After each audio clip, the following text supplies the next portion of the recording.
দিল্লির আগ্রায় নয়, বাংলাদেশেও আছে সুন্দর একটা তাজমহল।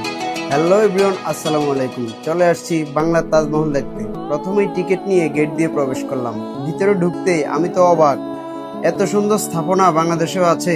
দিল্লির তাজমহল না হোক, কিন্তু বাংলার এই তাজমহলের সৌন্দর্য আগ্রার তাজমহলের চাইতেও কোনো অংশে কম না।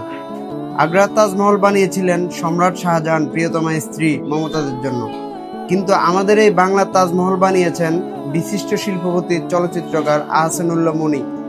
এই তাজমহলের অভ্যন্তরে রয়েছে আহসানুল্লাহ মনি এবং তার স্ত্রী রাজিয়ার কবর।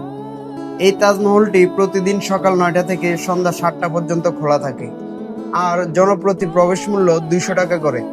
এখানে আসতে হলে আপনাকে ঢাকা চট্টগ্রাম মহাসড়কের মদনপুরে আসতে হবে। মদনপুর থেকে সিএনজি অথবা অটোরিকশায় জনপ্রতি 30 টাকা ভাড়া দিয়ে এই তাজমহল দেখতে যেতে পারবেন।